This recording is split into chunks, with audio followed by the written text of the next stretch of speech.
बच्चों, कैसे हो आप? आज आप लोगों को क्लास 10 का केमिस्ट्री का तीसरा चैप्टर धातु और अधातु के कुछ महत्वपूर्ण बिंदुओं पर चर्चा करेंगे जो बहुत ही इम्पोर्टेंट होगा। इसी के साथ हम लोग आते हैं अपने टॉपिक्स पर। देखते हैं, हमारा तीसरा चैप्टर है धातु और अधातु। धातु को अंग्रेजी में हम लोग बोलते हैं मेटल एंड और नॉन मेटल मतलब होता है अधातु।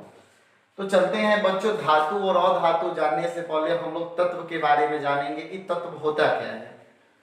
तो तत्व जो है एक प्रकार का शुद्ध पदार्थ होता है। तत्व जो है एक प्रकार का शुद्ध पदार्थ होता है जिसे किसी भी ज्ञात भौतिक या रासायनिक विधि के द्वारा अलग नहीं किया जा सकता है, तो उसे हम तत्व कहते हैं। तो देखते हैं बच्चों, एक बार और तत्व के बारे में जानते हैं कि तत्व होता क्या है। तो तत्व वह शुद्ध पदार्थ है जिसे किसी भी ज्ञात भौतिक या रासायनिक विधि के द्वारा विभक्त नहीं किया जा सकता है, तो उसे हम तत्व कहते हैं। अब तक कुल 114 तत्व का खोज हो चुका है। तो बच्चों, अब देखते हैं कि तत्व होते कितने प्रकार के हैं। तो तत्व दो प्रकार के होते हैं। पहला होता है धातु, दूसरा होता है अधातु। तो धातु होता क्या है? तो हम लोग देखे हैं कि तत्व के दो प्रकार होते हैं, एक धातु और एक अधातु। तो अगर धातु का बात आए कि धातु होता क्या है, तो हम लोग लिखेंगे कि वह तत्व जिसमें चमक पाई जाती है, वह तत्व जिसमें चमक पाई जाती है, जो कठोर होते हैं, जिसमें आघात वर्धनीयता एवं तन्यता का गुण पाया जाता है, साथ ही साथ उष्मा एवं विद्युत के सुचालक होते हैं, तो उसे हम धातु कहते हैं। देखते हैं बच्चों एक बार और कि धातु क्या होता है।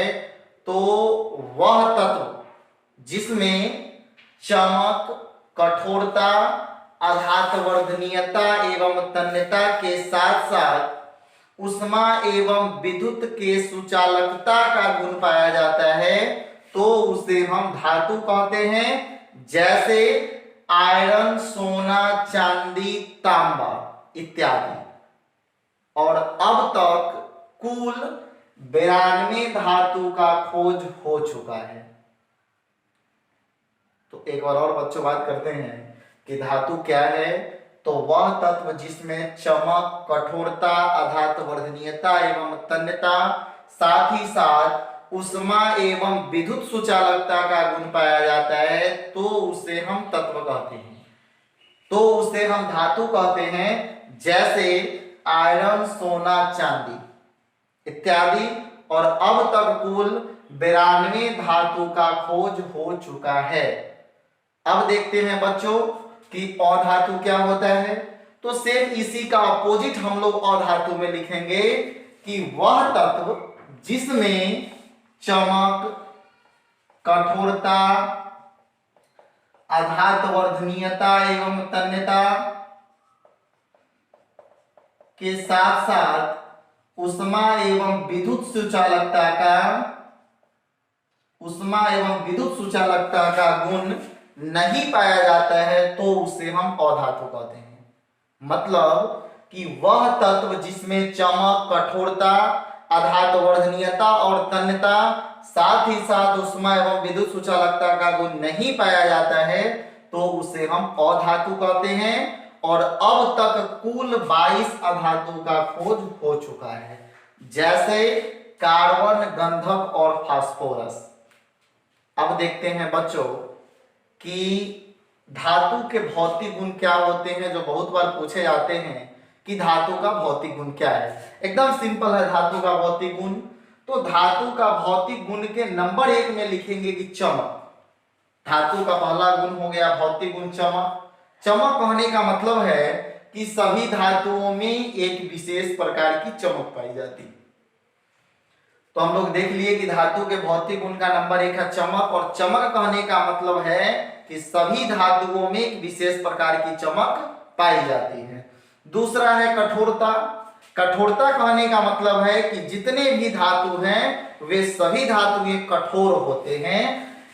अपवाद, अपवाद का मतलब होता है सभी धातु कठोर होते हैं लेकिन कुछ ऐसे धातु हैं जो कठोर नहीं होते हैं, उसी को हम लोग बोलते हैं अपवाद। तो अपवाद में आ गया सोडियम, लिथियम और पोटेशियम। ये तीनों ऐसे धातु हैं जो कठोर नहीं होते हैं, जिसके कारण इसे हम लोग चाकू से आसानी से काट सकते हैं। अब चलते हैं बच्चों, तीसरा नंबर है अधातु वर्धनीयता एवं तन्यता। मतलब जितने भी धातु होते हैं उन सभी धातुओं में अधातु वर्धनीयता और तन्यता का गुण पाया जाता है। अब पूछेंगे आप लोग कि अधातु वर्धनीयता क्या होता है। तो अधातु वर्धनीयता का मतलब होता है कि कोई भी धातु हो हमारे पास, उसको यदि हम पीट पीट कर चादर के रूप में बना देते हैं तो वह होता है अधातु वर्धनीयता। और तन्यता का मतलब हुआ किसी भी धातु को पीट कर यदि तार के रूप में यदि हम खींचते हैं तो वह तन्यता होता है। तो हम लोग जान चुके हैं कि धातु में अधातु वर्धनीयता और तन्यता दोनों का गुण पाया जाता है। अब चलते हैं बच्चों अवस्था। जितने भी धातु होते हैं वे सभी धातुएं ठोस अवस्था में पाए जाते हैं, लेकिन कुछ ऐसे धातु हैं जो ठोस अवस्था में नहीं पाए जाते हैं, जिनको हम लोग अपवाद में मानते हैं। जैसे कि सभी धातु ठोस अवस्था में होते हैं, अपवाद पारा धातु होते हुए भी ठोस अवस्था में नहीं पाए जाते हैं, अर्थात द्रव अवस्था में पाए जाते हैं। या इसे कह सकते हैं कि सभी धातुएं ठोस अवस्था में पाए जाते हैं, अपवाद पारा धातु होते हुए भी कमरे के ताप पर द्रव अवस्था में होता है। और हमारा अगला टॉपिक है गलनांक एवं क्वथनांक। अब देखते हैं गलनांक एवं क्वथनांक क्या होते हैं। तो जितने भी धातु हैं सभी धातुओं का गलनांक एवं क्वथनांक उच्च होता है। अपवाद गैलियम और सीजियम यह दोनों धातु है, लेकिन इनका गलनांक और क्वथनांक बहुत ही कम होता है। अगला टॉपिक है उष्मा एवं विद्युत सुचालकता। मतलब जितने भी धातु हैं वे सभी धातु उष्मा और विद्युत के सुचालक होते हैं।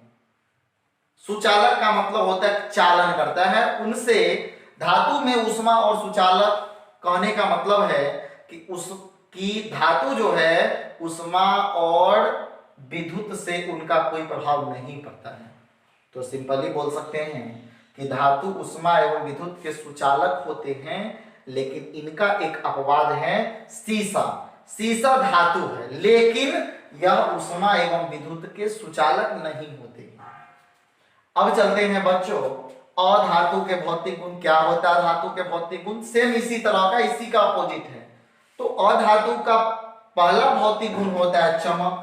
मतलब कि जितने भी अधातु होते हैं उनमें एक विशेष प्रकार की चमक नहीं पाई जाती है। मतलब जितने अधातु हैं उनमें एक विशेष प्रकार की चमक नहीं पाई जाती है। और अपवाद में होता है आयोडीन।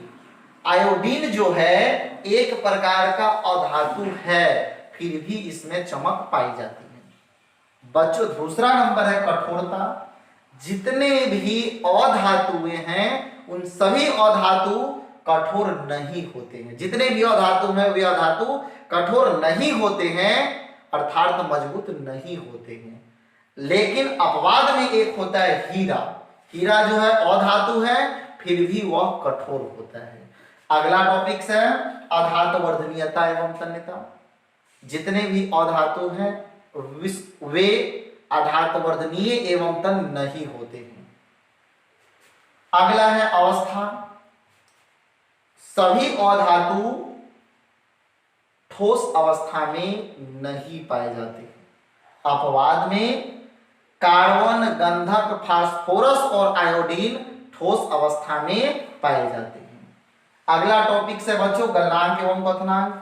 जितने भी अधातु होते हैं उन सभी अधातु का गलनांक एवं क्वथनांक जो है कम होता है। अपवाद में हीरा का गलनांक जो है बहुत ही अधिक होता है। चलते हैं बच्चों आगे देखते हैं। अगला है हमारा उष्मा एवं विद्युत सुचालकता। जितने भी अधातु होते हैं वे सभी अधातु उष्मा एवं विद्युत के सुचालक नहीं होते हैं। अपवाद है ग्रेफाइट। ग्रेफाइट अधातु है, फिर भी यह उष्मा एवं विद्युत के सुचालक होते हैं। तो बच्चों, हम लोग आज इतना टॉपिक्स पर बात किए हैं। अब इनको नोटबुक पर पुनः तुरंत तेजी से हम लोग लिखना स्टार्ट करते हैं। पाठ का नाम लिखिए, तत्व लिखकर डैश दीजिए और तत्व में लिखिए वह पदार्थ, क्या इसको दूसरे तरीके से हम लोग लिखते हैं, तत्व लिखकर डैश दीजिए और लिखिए तत्व वह शुद्ध पदार्थ है जिसे किसी भी ज्ञात भौतिक या रासायनिक विधि के द्वारा अलग नहीं किया जा सकता है, तो उसे हम तत्व कहते हैं। एक लाइन छोड़कर लिखिए, तत्व दो प्रकार के होते हैं, धातु और अधातु। अब धातु लिखकर डैश दीजिए और लिखिए वह तत्व जिसमें चमक, कठोरता, आघातवर्धनीयता एवं तन्यता के साथ साथ उष्मा एवं विद्युत सुचालकता का गुण पाया जाता है, तो उसे हम धातु कहते हैं। जैसे आयरन, सोना, चांदी। फिर पैराग्राफ चेंज करके लिखेंगे अब तक कुल 92 धातु का खोज हो चुका है। अब अधातु में लिखिए कि वह तत्व जिसमें चमक, कठोरता, आघातवर्धनीयता एवं तन्यता के साथ साथ उष्मा एवं विद्युत सुचालकता का गुण नहीं पाया जाता है, तो उसे हम अधातु कहते हैं। जैसे कार्बन, गंधक, फास्फोरस। लिखिए और फिर एक लाइन छोड़कर लिखिए अब तक कुल 22 अधातु का खोज हो चुका है। चलते हैं बच्चों, फिर एक लाइन छोड़कर लिखिए धातु के भौतिक गुण। नंबर 1 में चमक लिखकर डैश दीजिए और लिखिए कि सभी धातुओं में एक विशेष प्रकार की चमक पाई जाती है। दूसरा नंबर कठोरता, सभी धातुएं कठोर होती है। और एक लाइन छोड़कर नीचे लिखिए अपवाद में कि सोडियम, लिथियम, पोटेशियम धातु होते हुए भी कठोर नहीं होते हैं। ये काफी मुलायम होते हैं, जिसके कारण इसे चाकू से आसानी से काटा जा सकता है। तीसरा है आघातवर्धनीयता एवं तन्यता। लिखकर डैश दीजिए और लिखिए कि सभी धातु में आघातवर्धनीयता एवं तन्यता का गुण पाया जाता है। चौथा अवस्था लिखकर डैश दीजिए और लिखिए कि सभी धातुएं ठोस अवस्था में पाई जाती है। अपवाद पारा धातु होते हुए भी ठोस अवस्था में नहीं पाए जाते हैं। अगला है गलनांक एवं क्वथनांक। लिखकर डैश दीजिए गलनांक एवं क्वथनांक। लिखकर डैश लिखिए कि सभी धातुओं का गलनांक एवं क्वथनांक उच्च होता है। अपवाद गैलियम एवं सीजियम का गलनांक एवं क्वथनांक उच्च नहीं होता है। छठा है उष्मा एवं विद्युत सुचालकता। लिखकर डैश दीजिए और लिखिए कि सभी धातु उष्मा एवं विद्युत के सुचालक होते हैं। अपवाद सीसा उष्मा एवं विद्युत के कुचालक होते हैं। अब बच्चों एक लाइन छोड़कर पुनः लिखिए अधातु के भौतिक गुण। नंबर 1 चमक, सभी अधातुओं में एक विशेष प्रकार की चमक नहीं पाई जाती है। अपवाद में लिखिए आयोडीन में चमक पाई जाती है। दूसरा लिखिए कठोरता, सभी अधातुएं कठोर नहीं होते हैं। अपवाद हीरा अधातु होते हुए भी कठोर होते हैं। तीसरा सभी अधातुओं में आघातवर्धनीयता एवं तन्यता का गुण नहीं पाया जाता है। चौथा है बच्चों अवस्था, सभी अधातुएं ठोस अवस्था में नहीं पाए जाते हैं। अपवाद कार्बन, गंधक, फास्फोरस और आयोडीन ठोस अवस्था में होते हैं। पांचवा है सभी अधातुओं का गलनांक एवं क्वथनांक उच्च नहीं होता है। अपवाद में हीरा का गलनांक एवं क्वथनांक जो है उच्च होता है। लास्ट नंबर है कि सभी अधातु उष्मा एवं विद्युत के सुचालक नहीं होते हैं। अपवाद ग्रेफाइट उष्मा एवं विद्युत के सुचालक होते हैं। तो बच्चों आज के लिए इतना ही, फिर मिलते हैं अगले टॉपिक्स के साथ अगले वीडियो में।